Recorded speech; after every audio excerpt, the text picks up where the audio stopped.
Hello again, welcome back. So today we're going to be doing another video. This time though, we're not necessarily going to be doing a lot of forging, it's going to be more finishing because I've already forged this project and I've already sanded it quite a bit, but it is far from finished. It does not have a handle on it, the tang isn't even the right length, and yeah, the sanding isn't done yet, so it's still fairly rough. So I decided, I need to create more videos, and I also need to finish this project, so why not do both? Alright, so, as you can see, I've got it clamped in here. This is for a few reasons. One, it's just convenient, and two, I need to mark it off and take the angle grinder to this, cut off the tang at the right spot. I just want to make sure I'm doing it right, so I just want to get a nice feel for it. See where I want it marked off. So I want to leave a little bit of room for sort of a cross guard right here. And then I also want to leave a little bit of room on the back for, just to play around with. But yeah, I'm thinking maybe I might want to cut it there.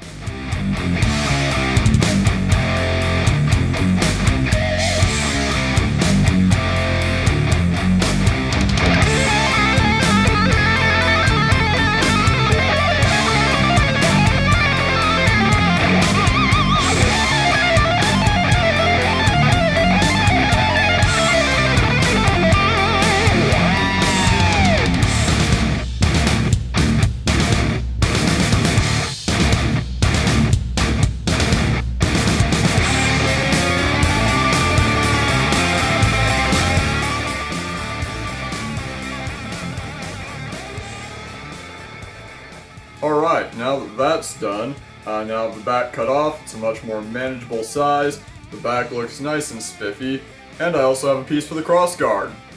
Figured I needed to see if I had something that would work, and I just had this perfect little piece sitting right there that was just a little bit wider than the tang, a little bit wider than the blade.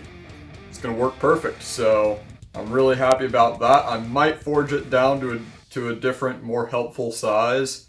I guess the next step is to use a belt sander, make these flat. I don't know if you can see it on camera, but there is this nice little divot right here that was caused by the bench grinder. I'm going to try and attack it again with the sander. Probably going to use something like 40 grit or something like that, a nice real aggressive grit, and yeah, just go to town on this thing.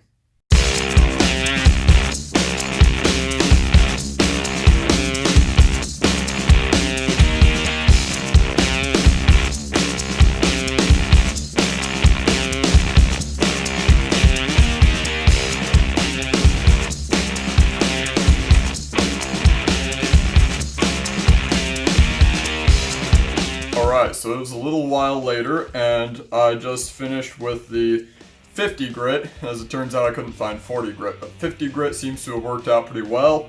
I finished with the 50 grit sanding, and I decided to take an I don't know what grit, but it's much finer, grit sandpaper over the top of it to sort of see if I can find any inconsistencies. I don't know if that actually helped or not, but I did notice right there were a couple of little dips right there, and that was from me focusing too much on this section and this section, and then not quite getting up there evenly, so I'm gonna have to address that.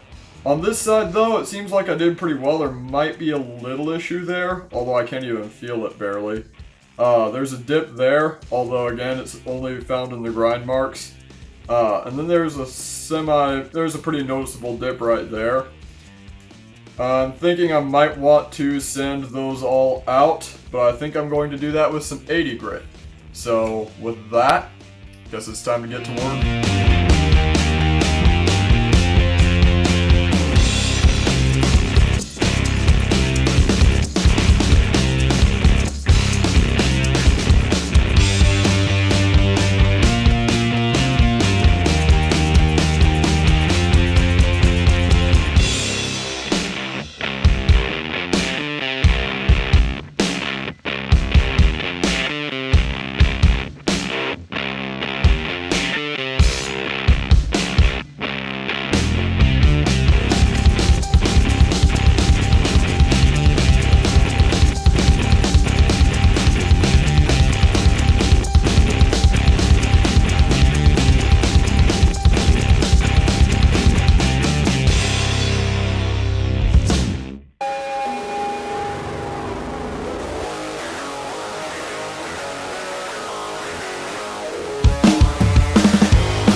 Alright, so I just got done cutting up a couple of pieces of maple, and I've got them glued together.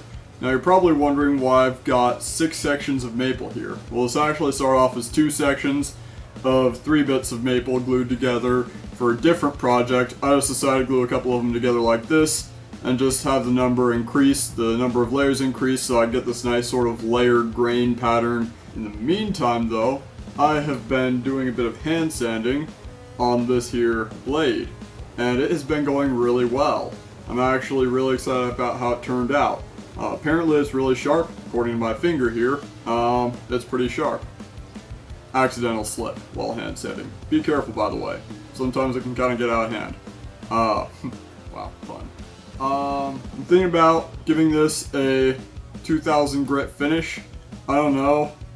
It might actually look worse if I do that. I think I'm going to do it anyway. Give it that nice rustic handmade look, right? Here goes nothing, I guess. Just sort of wait for that to dry. Look, it's Damascus.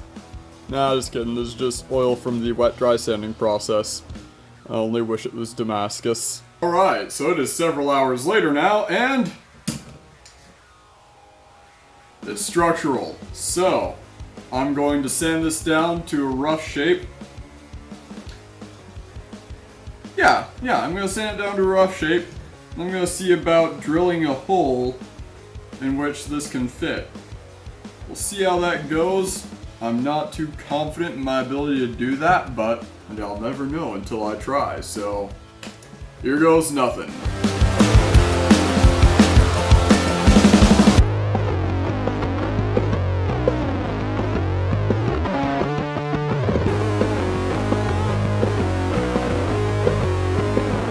So the handle, as you can see, is not, completed yet. I'm actually in the middle of the sanding process, but I decided to show you something really cool about the grain pattern in this.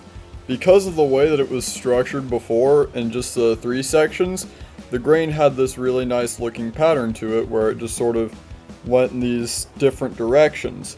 Well, up here the pattern repeats but in the other direction. It was completely unintentional, but definitely gonna look nice, especially once I have it all sanded in.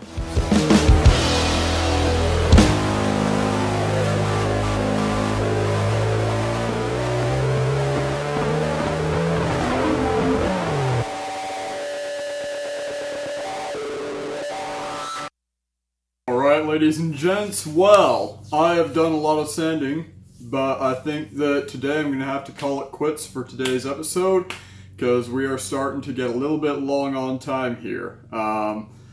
There's still a lot of work to do, so I feel like dividing it in half would be a good idea, so as not to over-lengthen any videos and lose interest, because frankly, sanding can be very tedious. So with that, thanks for joining me.